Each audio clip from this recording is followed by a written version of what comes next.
Metrópole Entrevista. E aí, meu amigo Luiz Felipe Pondé, me diga como vai você e o que é que você viu aí do que está acontecendo e aconteceu ontem. Bom dia, Mário, bom dia a todos. É um prazer estar aqui conversando com vocês. O que eu vi ontem foi a realização, eu poderia dizer duas coisas. Primeiro, é a realização de uma vitória anunciada, do ponto de vista da plataforma, de como se deu a comunicação nessas eleições. O candidato do PSL, Bolsonaro, dominando plenamente as mídias sociais, repetiu o feito do Trump nos Estados Unidos, falando diretamente com os seus eleitores e passando ao largo daquilo que a grande imprensa, na sua maioria, não na totalidade, falava dele. Isso deve continuar para frente, como o Trump mesmo continua, ou seja, um presidente que fala diretamente, entre aspas, diretamente com a população, reforçando a percepção de que a capilarização das mídias sociais veio para ficar e para transformar o modo como se faz democracia nos países.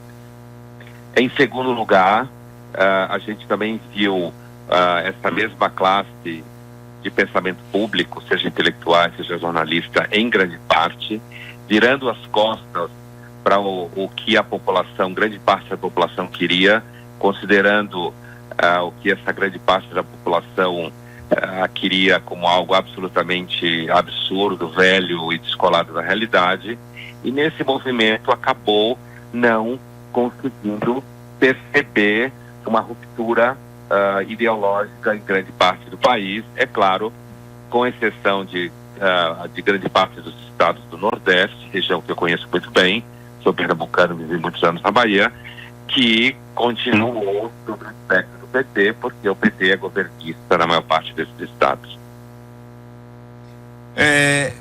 Essa ruptura que aconteceu com esse sistema, com essa última eleição aí, ela vem sendo anunciada há muito tempo, não é?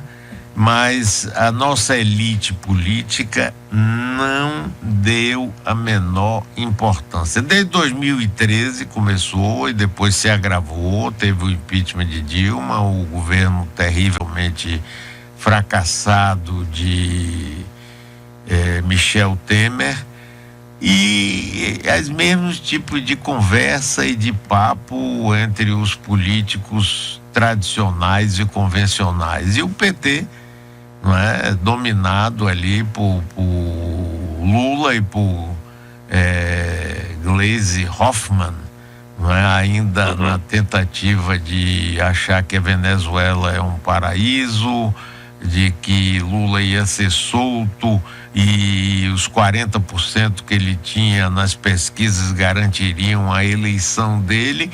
Enquanto isso, Bolsonaro saiu quieto, tranquilo, do lado dele, solto completamente, e todo mundo achando que, inclusive, eu entrevistei todos os candidatos a presidente, inclusive Bolsonaro, todos.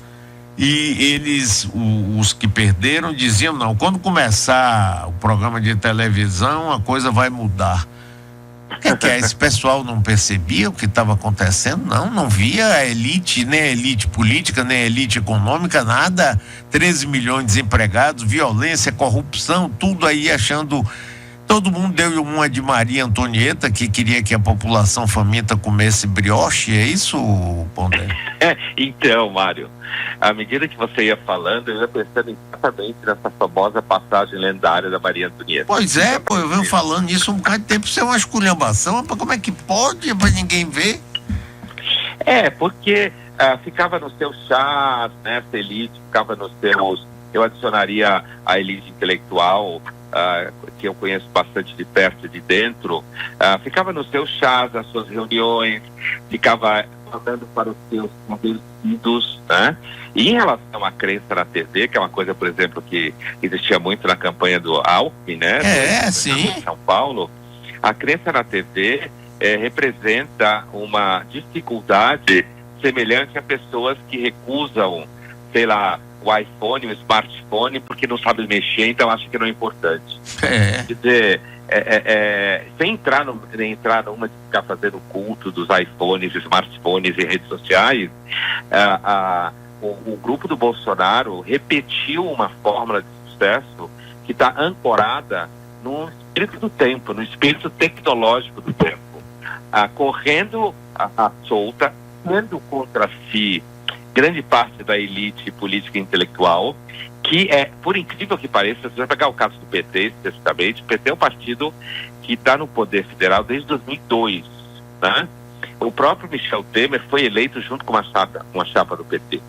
Mas, então, assim, é um partido que está, como você bem dizia, diretamente relacionado à tragédia que se abateu no Brasil, principalmente nos dois governos Dilma. Numa economia terrível, numa situação de segurança pública terrível, o país está no buraco e parte da elite política e grande parte do pensamento público davam as mãos, querendo dizer que o PT poderia representar uma frente democrática ética. Um partido envolvido em muitos escândalos de corrupção, certo? Independente de ter o seu rei preso e aí ser objeto de discussão, mas, portanto, um partido que é diretamente responsável por aquilo que o Brasil está passando. A população comum, que tende a ser sempre mais concreta, ela começou a juntar 2 mais 2 igual a 4, chegou à conclusão que era melhor escolher um candidato que falava a língua deles, e com isso eu não quero dizer que vai dar certo, essa é outra história. Mas, do ponto de vista da eleição, a população resolveu escolher alguém que falava como ele, que tem os mesmos medos que ele e que representa alguém que dizia na cara o PT roubou, ou o PT isso, o PT aquilo. Então, é um exemplo claro de negação da realidade, Mário. E é impressionante que isso venha por parte da elite política, como você diz, mas você sabe, a elite política no Brasil sempre negou a realidade, sempre governou para si mesma. Mas isso aqui é terrível, né? Tem mais de um ano que eu estou falando isso aqui, quer dizer, com toda essa crise acontecendo, você não via um parlamentar, um deputado, um líder político chegar a dizer, não, olha, nós precisamos tomar medidas mais sérias, precisamos diminuir nossas despesas, precisamos mostrar que estamos ao lado do povo, no sofrimento dele, desempregado, com problemas seríssimos de sobrevivência. Nada, todo mundo dando de Maria Antonieta. Bom, Maria Antonieta é um exemplo ótimo, né? Onde é que ela acabou e o pessoal está acabando lá também, né? Então, a gente teve uma espécie assim de pesadelo com a guilhotina, né? No sentido de que aí, claro, ganhou um candidato que tem uma retórica muitas vezes violenta, uma retórica muitas vezes antidemocrática, né? Que está longe de ter a figura que as pessoas com, digamos, um repertório um pouco mais sofisticado imaginam que seria interessante, mesmo que simpatizem com o espectro da direita e liberal, mas o fenômeno Bolsonaro, assim como a condição em que a gente se encontra, é a herança que o PT, o maior partido pós-ditadura do país, deixou para o país.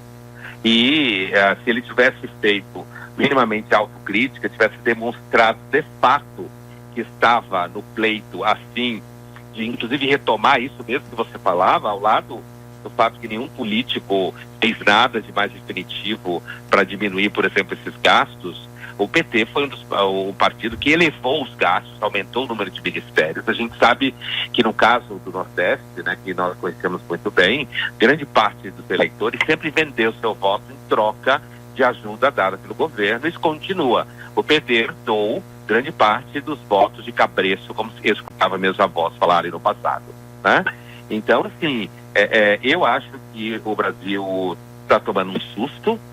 Agora é ver o que vai acontecer em termos de governo, ver se o Bolsonaro consegue arrumar a casa, no sentido econômico, eu quero dizer, no sentido de segurança mesmo, mas não há dúvida que a população, e talvez se ele tivesse feito mais campanha, talvez se eles não fossem, eu digo eles, a equipe do Bolsonaro, familiares e tal, falassem tanto absurdo do ponto de vista da sensibilidade democrática, talvez ele tivesse ido mais longe ainda no número de votos, né? E claro, e tem todos os estados do Nordeste, pelo menos em parte, que votou em grande parte no PT, né? Tá bom, meu amigo, um grande abraço para você, esperando você brevemente aqui na Bahia, que sempre dá alegria a gente, viu? É sempre um prazer falar com você, Marcos. Um abração para você, Abraço. Luiz Felipe Pondé.